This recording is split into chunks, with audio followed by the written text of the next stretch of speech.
ሰላም ጤና ይስጥልኝ የዘሪሁን ቤተሰቦች እንዴት ናችሁልኝ? ዛሬ ይዤላችሁ የመጣሁት ከፍቅር ፊልሞች በተለየ እስከ መጨረሻው ሰከንድ ድረስ ሀሳባችሁን አንጠልጥሎ የሚቀጥል የስነ ልቦና ጨዋታ ክህደት የተሞላበትን ዘ ኢንቪዚብል ገስት የተባለውን ድንቅ ፊልም ይዤላችሁ መጥቻለሁ። እስከ ፊልሙ መጨረሻ ድረስ አብራችሁን ቆዩ። ታሪኩ የሚጀምረው ቨርጂኒያ ጉድማን የተባለች በታሪኳ አንድም ክስ ተሸንፋ ማታውቅ አንጋፋ ጠበቃ አንድሪያን ዶሪያ የተባለውን ወጣት ባለሀብት ለመጠየቅ ወደ ቤት ውስጥ መጣ ነው። አንድሪያን በወቅቱ በሀገሪቱ ትልቅ ስም ያለው የሥራ ሰው ቢሆንም አሁን ግን ፍቅረኛውን ላውራን በመግደል ተከሶ በቁም እስር ላይ ነው የሚገኘው። ቨርጂኒያ ወደ ቤቱ የገባችው በድንገት አቃቤ ሕግ አዲስ ምስክር ስላገኘ ክሱ ከመጀመሩ በፊት ባሉት 3 ሰዓታት ውስጥ የማይበገር የመከላከያ እቅድ ለማውጣት ነው። ነገር ግን አንድሪያንን አንድ ነገር ታስጠነቅቀዋለች። እንድረዳ ከፈለክ አንድ ነገር ሳትደብቅ እውነቱን ብቻ ንገረኝ ትለዋለች። አድሪያን ታሪኩን ወደ ኋላ መለስ ብሎ መተረክ ይጀምራል። ከጥቂት ወራት በፊት እሱና የድብቅ ፍቅረኛው ላውራ ሁለቱም ትዳር ያላቸው በሚስጥር ነው የሚገናኙት። በአንድ የጫካ ውስጥ ሆቴል አሳልፈው ወደ ከተማ እየተመለሱ ነበር። አድሪያን ትዳሩን ማጣት ስለማይፈልግ ግንኙነታቸውን ለማቋረጥ ይስማማሉ። ነገር ግን በጫካው መንገድ ላይ የተነጋገሩ በከፍተኛ ፍጥነት ሲነዱ በድንገት አንድ አጋዘን መንገድ ላይ ይሻገራል። አድሪያን መኪናውን ለማስቀረት ሲሞክር ቁጥጥር አጥቶ ከአንዲት ትንሽ መኪና ጋር ይጋጫሉ። አድሪያን እና ላውራ ከመኪናቸው ወርደው ሲያዩ የተጋጩት መኪና ውስጥ የነበረው ዳንኤል የተባለ የ23 ዓመት ወጣት ሕይወቱ አልፏል። አድሪያን ደንግጦ ለፖሊስ ለመደወል ሲል ላውራ ታስቆመዋለች። ፖሊስ ከመጣ የኛ ምስጢራዊ ግንኙነት ይፋ ይሆናል፣ ሕይወታችንና ትዳራችንም ይፈርሳል ትለዋለች። በዚህ መሃል ሌላ መኪና በዛ መንገድ ላይ ሲያልፍ ያያሉ። ላውራ በፍጥነት የአንድሪያን ጭንቅላት ደፍታ የራሳቸው መኪና የተበላሸ አስመስላ መንገድ ዳር ትቆማለች። የኃላፊ አሽከርካሪ ምን ሆናችሁ ነው ብሎ ሲጠይቃት ብቻዬን ነኝ መኪና የተበላሽቶ ነው ትለዋለች። ሰውየው አምኗት መንገዱን ይቀጥላል። አሁን ወንጀላቸውን ለመሸሸግ ይወስናሉ። ላውራ አድሪያንን የሞተውን ልጅ መኪና ውሃ ውስጥ ከቶ መኪናውን ወስዶ ራቅ ባለ ኩሬ ውስጥ እንዲያሰምጠው ትነግረዋለች። ላውራ አድሪያንን የሞተውን ልጅ መኪና ውስጥ ከቶ መኪናውን ወስዶ ራቅ ባለ ኩሬ ውስጥ እንዲያሰምጠው ትነግረዋለች። እሷ ደግሞ የነሱ መኪና ይዛ እዛው ትቆያለች።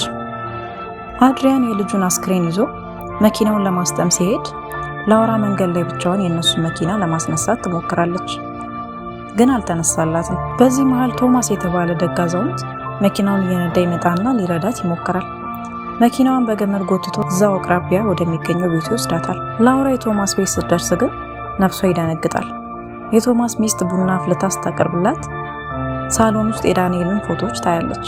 አዎ ይህ የረዳት ደግ አዛውንትና ሚስቱ አሁን በገዛ እጃቸው ገለው ያሰጠሙት የዳንኤል ወላጆች ነበሩ። በዚህ መሃል የዳንኤል ስልክ በላውራ ኪስ ውስጥ ይጮሃል። ላውራ ደንግጣ ስልኩን ሳሎን ውስጥ ሶፋ ስር ትደብቀዋለች። ከዚያም መኪናዋ ተስተካክሎላት በፍጥነት ከአካባቢው ትጠፋለች።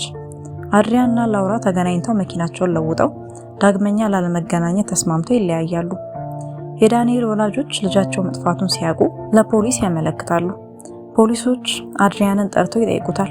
ምክንያቱም የዳንኤል አባት ቶማስ በዚያ ምሽት የላውራን መኪና ሲጠግን የነበረውን ታርጋ ቁጥር ይዞት ነበረ። ታርጋው ደግሞ የአድሪያን መኪና ነበረ። ነገር ግን አድሪያን በሀብቱና በጠበቃው አማካኝነት መኪና የተሰርቆብኝ ነበር የሚል የውሸት ሰነድ አዘጋጅቶ ከክስ ነፃ ይወጣል። እንዲያውም የሞተውን ልጅ ዳንኤልን ከባንክ ብር ሰርቆ የጠፋ አስመስለው ስሙን ያጠፉታል። ነገሮች ሁሉ ሰክነዋል ሲባሉ ከአንድ ቀን በኋላ አድሪያን ስም የለሽ መልእክት ይደርሰዋል። አንድ ሰው ወንጀላቸውን እንደሚያውቅና 100,000 ዩሮ ይዞ ወደ አንድ ገጠራማ ሆቴል ክፍል ቁጥር 715 እንዲመጣ ያዟል። አድሪያንና ላውራ ተገናኝተው ብሩን ይዘው ሆቴል ክፍል ውስጥ ይጠብቃሉ። ነገር ግን ክፍል ውስጥ ማንም ሳይመጣ ሲቀር ማጭበርበሪያ መሆኑን አውቀው ለመውጣት ሲሉ አድሪያን በድንገት ከጀርባው በኃይል ተመቶ ራሱን ስቶ ይወድቃል። ራሱን ሲያውቅ ክፍሉ ሙሉ በሙሉ ተቆልፏል። መሬት ላይ ደግሞ ፍቅረኛው ላውራ ተገላ በብሩ መሃል ተኝታለች። ፖሊስ መጥቶ እሱን ይዘዋል። አድሪያን ይህን ታሪክ ለጠበቃዋ ቨርጂኒያ ነግሯት ሲያበቃ ይህንን ያደረገው የልጁ አባት ቶማስ ነው፣ እሱ ነው እኛን ተከትሎ መጥቶ ላውራን የገደላት ይላል። ነገር ግን ጠበቃዋ ቨርጂኒያ ትስቅበታለች። አታሻጥርብኝ፣ ቶማስ በሩ ከውስጥ በተቆለፈበት ክፍል ውስጥ ገብቶ ሰውን ገሎ እንደ ነፋስ ሊጠፋ አይችልም። እውነቱ ሌላ ነው ትሏለች። ቨርጂኒያ ሌላ አዲስ መላምት ታቀርባለች።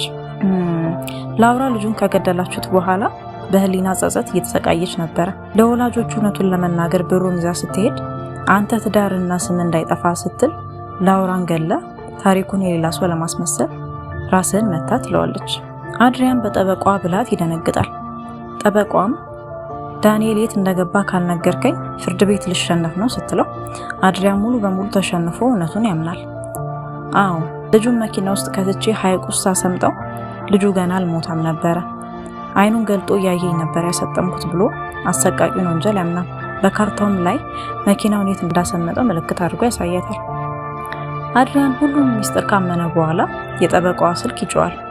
ቨርጂኒያ መስመር ላይ ችግር ስላለ አሁን ተመልሼ እመጣለሁ ብላ የያዘችውን ብዕር ጠረጴዛ ላይ አስቀምጣ በፍጥነት ትወጣለች። አድሪያን ክፍል ውስጥ ብቻውን ሆኖ እፎይ ሊል ሲል ጠረጴዛው ላይ ያስቀመጠችው ብዕር ላይ ቀይ መብራት ሲበራ ያያል።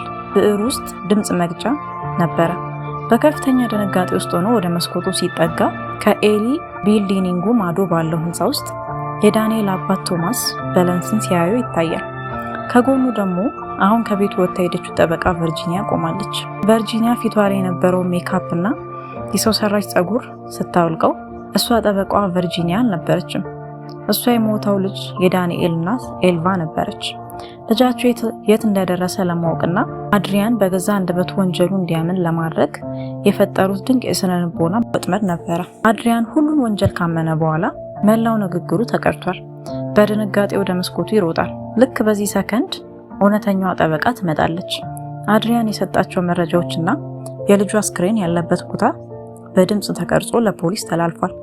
አድሪያን የፈለገውን ያህል ሀብታምና ብልህ ቢሆንም በሁለት ተራ ወላጆች የጥበብ ወጥመድ ውስጥ ወድቆ በፖሊስ እጅ ይወድቃል። ወንጀል መቼም ቢሆን ተሸፍኖ አይቀርም። ይህንን ታሪክ ከወደዳችሁት እና በቀጣይም እንደዚሁ አእምሮን የሚስቡ ድንቅ የፊልም ታሪኮችን አብረን እንድንገመግም ከፈለጋችሁ ሰብስክራይብ በማድረግ ቻናላችን ቤተሰብ ይሁኑ። ቪዲዮንም ላይክ በማድረግ ለሌሎች እንዲደርስ እርዱኝ። እንዲሁም በቀጣይ የትኛውን ፊልም እንድሰራላችሁ እንደምትፈልጉ ኮሜንት ላይ አስቀምጡልኝ። ውድ ቤተሰቦቼ የዛሬው ቪዲዮአችን ያስተማረን ትልቁ ቁም ነገር የሰው ልጅ በክፋትና በውሸት የገነባው ቤተመንግስት በእውነት ጠብታ እንደሚፈርስ ነው። ይህንን አስደናቂ ፊልም እንደወደዳችሁ ተስፋ አደርጋለሁ። የዛሬው ቆይታችን ይህን ይመስል ነበረ። በቀጣይ በሌላ ድንቅ ታሪክ እስክንገናኝ ቻው።